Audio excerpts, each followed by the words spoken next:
सच्चा लकड़हारा।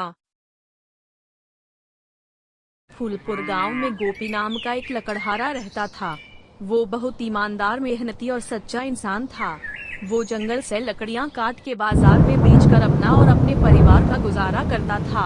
एक बार वो जंगल में लकड़ी काटने गया तो बहुत तेज बारिश होने लगी। बारिश के कारण वो घर लौट आया और अपनी पत्नी को बोला, सुनो मधु मधु, तेजी बारिश की वजह से लकड़ियाँ नहीं मिली। बारिश में भीगने से वो बहुत बीमार हो गया और काम पर नहीं जा पाया। अब उसके घर में खाने को कुछ नहीं था।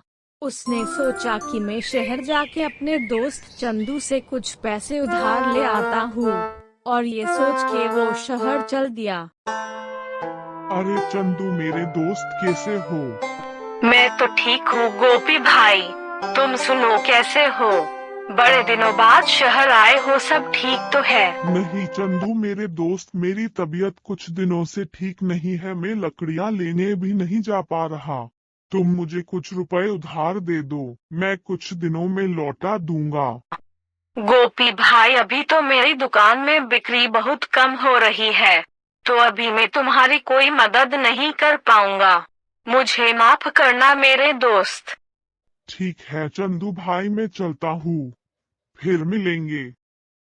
गोपी शहर अपने दोस्त से मिलके वापस अपने घर आ जाता है और अपनी पत्नी को बोलता है, मैं अपने दोस्त चंदू से कुछ रुपए लेने शहर गया था। उसने मदद करने से इनकार कर दिया। अब हम क्या करें? सुनो जी, आप अपनी सेहत का ध्यान रखो और ऊपर वाले पे भरोसा रखो। ऊपर वाला बहुत दयालु है, वो सबकी मदद करता है जो ईमानदारी और सच्चाई से अपना। गोपी का महादेव जी में बहुत भरोसा था। वो डेली मंदिर जाता और प्रार्थना करता। हे ईश्वर, आपका बहुत बहुत धन्यवाद। मैं बहुत परेशान हूँ, कृपया मेरी मदद करो। आज मुझे बहुत सारी लकड़ियाँ मिल जाए जो मैं बाजार में बेचकर कुछ रुपया कमा सकूं। एक दिन गोपी ने सोचा कि अपनी मेहनत से ही सब अच्छा हो सकता है। अपने काम पर गया और जंगल से लकड़ियाँ काट कर वापस अपने घर लौट रहा था। तभी पीछे से किसी की आवाज सुनाई दी। गोपी पलटकर देखता है कि महादेव खड़े हैं। गोपी थोड़ा सहम गया, फिर वो वही खड़ा हो गया। गोपी, मैं तुम्हारी सच्चाई, ईमानदारी और तुम्हारी प्रार्थना से प्रसन्न हूँ।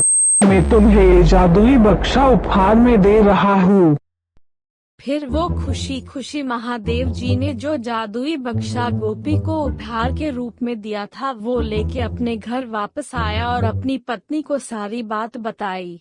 अब गोपी और उसकी पत्नी खुशी खुशी जीवन बिताने लगे। गोपी उसी तरह मेहनत करता और जरूरतमंदों की मदद करता।